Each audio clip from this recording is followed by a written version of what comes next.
कभी कभी लाइफ में हमारे सामने ऐसी सिचुएशंस खड़ी हो जाती है जिनसे लड़ना मुश्किल होता चला जाता है। हालात हमारे कुछ ऐसे हो जाते हैं मानो सब कुछ खत्म हो गया हो। दूर दूर तक सिर्फ अंधेरा ही अंधेरा दिखाई देता है। कुछ समझ नहीं आता कि ऐसी सिचुएशंस में करें तो करें क्या। और कई बार तो ऐसी सिचुएशंस में क्विट करने का मन करता है।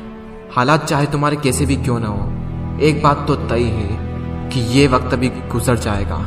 चाहे अच्छा वक्त हो या फिर बुरा वक्त, गुजर जाएगा। लेकिन एक बात हमेशा याद रखना कि जिंदगी में कुछ भी कर गुजरने की अपॉर्चुनिटीज सिर्फ इसी वक्त में मिलती है, अगर उस सिचुएशन में क्विट ना किया जाए तो। क्योंकि विनर्स जो होते हैं वो कभी भी क्विट नहीं करते, और जो क्विट करते हैं वो कभी भी विनर्स नहीं बनते। आप क्या चाहते हैं, एक एवरेज लाइफ या फिर एक स्टैंडर्ड लाइफ? जब आप सड़क पर निकलो तो लोग आपको इग्नोर करें, या फिर जब आप सड़क पर निकलो तो हर इंसान की नजर आप पर हो? क्या चाहते हैं आप? लोग आपसे ये कहें कि ये इंसान कुछ नहीं कर सकता, या फिर ये कहें कि ये बंदा कुछ ना कुछ करके दिखाएगा, ये बंदा कुछ चेंजेस लाके दिखाएगा। लेकिन कैसे करेगा? क्विट करके। मर जाना, लेकिन क्विट मत करना। चाहे परिस्थिति कितनी भी विपरीत क्यों ना हो, कभी भी क्विट मत करना। आपका समय आज बुरा है, कल और बुरा होगा, लेकिन परसों आपकी जीत होगी। लेकिन सिर्फ शर्त इतनी सी है कि आप उस सिचुएशन में टिके रहो और क्विट ना करो। ये प्रकृति चाहती है कि हम इन परिस्थितियों से लड़े, संघर्ष करें, ताकि हम और मजबूत बन सके।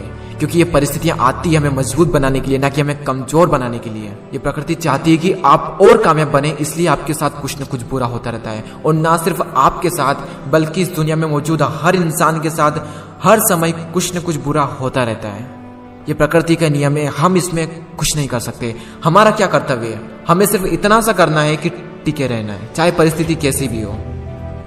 मैं आपको एक छोटी सी कहानी बताता हूँ। एक बार एक बायोलॉजी के टीचर अपने स्टूडेंट को एक तितली के बारे में बता रहे थे, और उन्हें वे ये प्रैक्टिकली दिखा रहे थे कि खोल में से तितली कैसे निकलती। मूर्खों की सबसे बड़ी निशानी कि खुद कुछ नहीं बदलते और एक्सपेक्ट करते हैं कि कुछ बदलेगा। जिंदगी की सबसे बड़ी सीख कि जब तक आप कुछ नहीं बदलोगे तब तक कुछ नहीं बदलेगा। तो अगर आप चाहते हो कि कुछ बदले तो पहले आपको खुद को बदलना होगा। और मजे की बात यह है कि हर इंसान चाहता है कि उसके हालात बदले। कोई इंसान नहीं चाहता कि उसे किसी भी चीज में कोई भी कॉम्प्रोमाइज करना पड़े। कोई इंसान नहीं चाहता कि उसे 10-10 रुपए के लिए किचकिच करना पड़े। हर इंसान चाहता है कि अगर कोई भी चीज उसे पसंद आ जाए तो वो उसे उसी वक्त खरीद पाए। कोई भी इंसान छोटे घर में नहीं रहना चाहता जो शुरू होने से पहले ही खत्म हो जाए। कोई इंसान नहीं चाहता कि उसे गरीबी में रहना पड़े। हर इंसान अपने हालातों को बदलना चाहता है। तो फिर क्यों लोग खुद को नहीं बदलते? क्योंकि या तो अपने कंफर्ट जोन में अटके रहते हैं, जिसकी वजह से वो कुछ शुरू नहीं करते, और अगर शुरू भी कर देते हैं तो वो डिस्ट्रैक्ट हो जाते हैं, या फिर अगर उनके सामने कोई बड़ी परेशानी आती है तो वो रुक जाते हैं। एक शार्क अगर तैरना बंद कर दे और अगर वो रुक जाए तो उसकी वहीं पर मौत हो जाती है। इंसानों में भी यही होता है, बस फर्क इतना सा होता है कि इंसान मरते नहीं और जिंदा लाश बनकर रहते हैं। तो अगर आपकी भी ग्रोथ रुक गई है, आप भी रुक गए हो जिंदगी में, तो समझो आप भी जिंदा लाश हो। और जिस तरह हर इंसान चाहता है कि उसके हालात बदले, उसी तरह हर इंसान चाहता है कि उसे दर्द ना मिले। लेकिन जिंदगी के खेल में दर्द तो सहना पड़ेगा। मैं आपको एक छोटा सा एग्जाम्पल देता हूँ ईगल का। ईगल जब 40 साल का हो जाता है तो उसके जो नाखून होते हैं जिनसे वो शिकार करता है वो टेढ़े हो जाते हैं। उसकी जो चोंच होती है वो भी मुड़ जाती है। उसके पंख भारी होने के कारण सीने से चिपक जाते हैं, जिसकी वजह से उसे उड़ने में मुश्किल होती है। अब उसके पास में 2 ऑप्शन है कि या तो वो 40 की उम्र में ही मर जाए, या फिर 150 दिनों की एक बहुत ही टफ, एक पेनफुल, एक दर्दनाक प्रोसेस से गुजरे। वो प्रोसेस जिसमें ईगल को अपनी चोंच को चट्टान पर ठोक ठोक कर तोड़ना होता है, और तब तक जब तक कि इसकी चोंच निकल नहीं जाती। और फिर वो इंतजार करता है नई चोंच आने का, और जब उसकी नई चोंच आती है तो वो अपनी नई चोंच से अपने पंखों को निकाल देता है।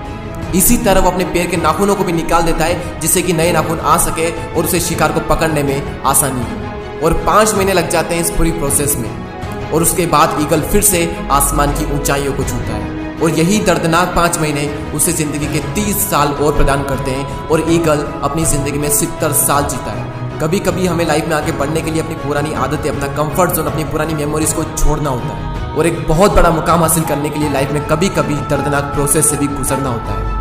और कई सारे लोग इसी दर्दनाक प्रोसेस से गुजरते भी हैं और एक ऊंचा मुकाम भी हासिल करते हैं। क्यों? क्योंकि वो सच में अपने हालातों को बदलना चाहते हैं, वो सच में अपनी जिंदगी में कुछ करना चाहते हैं। और जब कोई इंसान अपनी जिंदगी में सच में कुछ बड़ा करना चाहता है, तब बड़ी से बड़ी मुश्किल भी उसका बाल भी बांका नहीं कर सकती, क्योंकि उसमें ताकत आ जाती है उन मुश्किलों से लड़ने की। ये यूनिवर्स भी उसकी मदद करता है ऐसे। और इतिहास में ऐसे ऐसे योद्धा हुए हैं जिन्हें जिंदगी के मैदान में इतनी मार पड़ी जिसकी कोई लिमिट नहीं, जो बुरे से बुरे हालातों से निकलकर कहां से कहां पहुंच गए। तो तुम क्यों नहीं कर सकते? बस तुम्हें भी दर्द सहना पड़ेगा, और अगर तुम तैयार हो दर्द सहने के लिए तो तुम भी कर सकते हो।